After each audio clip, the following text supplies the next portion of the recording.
आज हम बात करने वाले हैं सेल्फ ग्रूमिंग पे। अगर बात की जाए तो सबसे पहले हमारे लिए ग्रूमिंग में आपकी हाइजीन बहुत ज़्यादा ज़रूरी है। ग्रूमिंग के साथ साथ जब आप ग्रूमिंग की बात करते हैं तो उसमें बहुत सी चीज़ें आ जाती हैं।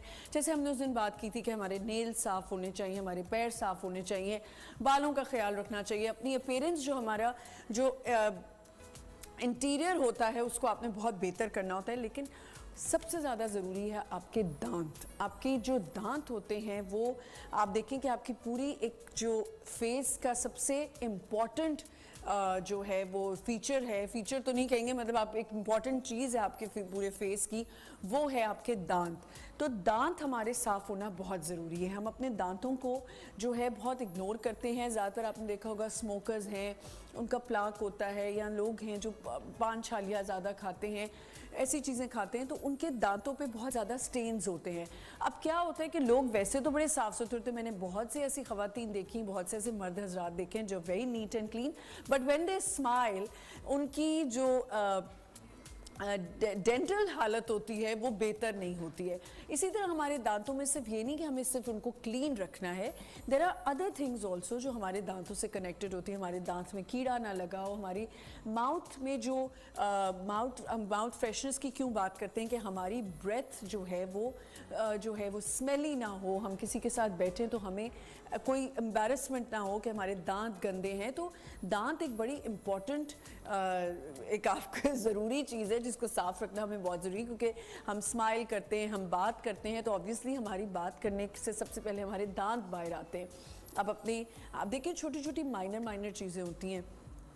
आँखों को सुबह में, जैसे मैं बच्चों को छोटे होते से कहती थी कि दांतों का एक तो बहुत ज़्यादा ख्याल रखना चाहिए, और आपकी आँखों में जो ऐसे म्यूकस आ जाता है, और आपकी आँखें सुबह सुबह आपने देखा होगा जब हम मुँह धोते हैं तो अक्सर ऐसा होता है कि रात का थोड़ा बहुत जो है कचरा वो रह जाता है, उसको भी हमने देखना होता है कि हम कहीं प्रेजेंटेबल हो रहे हैं या नहीं हो रहे। मैंने बहुत से लोग देखे जो बड़ी बड़ी मीटिंग्स में जा रहे होते हैं, but they are not worried about their eyes, their teeth.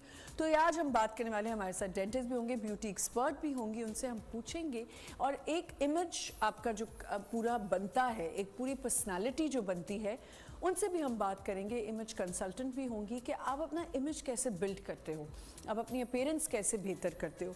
ये तो आज का हमारा टॉपिक है। एक बहुत इंपॉर्टेंट चीज़ जो मैंने आज डिस्कस करनी थी, so for some reason I went to the hospital yesterday, and वहाँ पे मैंने एक ऐसा केस सुना जो ये बहुत ज़रूरी है अवेयरनेस के लिए, बच्चों के लिए ख़ास तौर पे, और पेरेंट्स के लिए, उन लड़कियों के लिए, लड़कों के लिए जो अपने पेरेंट्स की बात नहीं सुनते, अपने पेरेंट्स को इग्नोर करते हैं और समझते हैं कि जी हमने अपने पेरेंट्स की बात नहीं सुनी, या हम अपनी दीदा दलेरी दिखा रहे हैं या अपनी कर रहे हैं।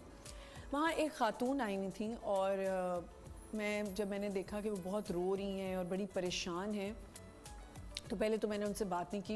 इतनी देर में उनके बेटे आ गए, यंग बच्चे थे, और उनके रिश्तेदार आ गए और उनको बहुत कंसोल कर रहे थे, उनको बिठा रहे थे और समझा रहे थे, और वो रोए जा रही थी। And she was like she is in the ICU. बस मुझे इतनी आवाज़ आई कि वो आईसीयू में है, और ये है और वो है। जब थोड़ा सा नॉर्मलाइज हुआ तो मैंने उनसे पूछा कि आपका पेशेंट ठीक है? तो उन्होंने कहा नहीं, मेरी बेटी आईसीयू में है।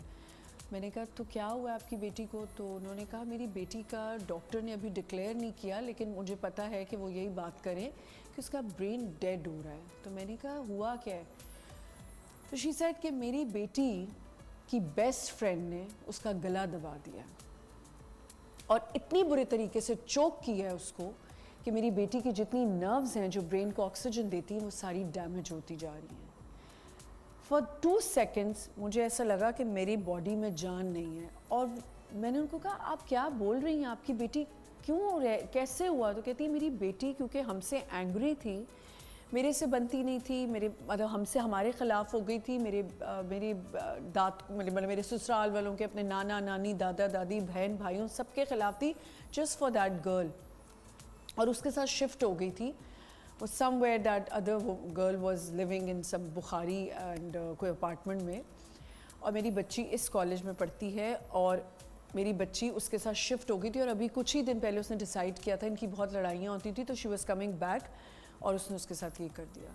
सो मेरे बताने का मकसद ये है कि आई नो कि हमें ये बातें शायद नहीं हम समझते। प्लीज़ मैं रिक्वेस्ट करूँगी, मेरे भी बच्चे हैं, मेरी भी बड़ी बेटी है, अकेली रहती है, लेकिन यहाँ नहीं रहती, बाहर रहती है।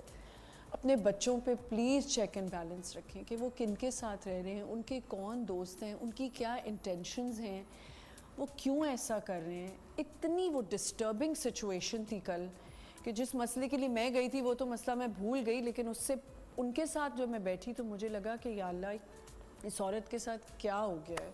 और उसके भाई ने मुझे बाहर निकल के कहा कि डॉक्टर्स ने कहा है कि उसका ब्रेन डैमेज हो रहा है और वो नहीं शायद सर्वाइव कर पाएगी। तो प्लीज़ आपके बच्चे किन से मिल रहे हैं, कहाँ रह रहे हैं, क्यों रह रहे हैं, उनकी क्या प्रॉब्लम्स हैं, वो सुने उनसे। ये ना हो कि वही सीक्रेट फ्रेंड्स ढूंढें और वहाँ जाके अपनी बात करें या परेशानियों को शेयर करें।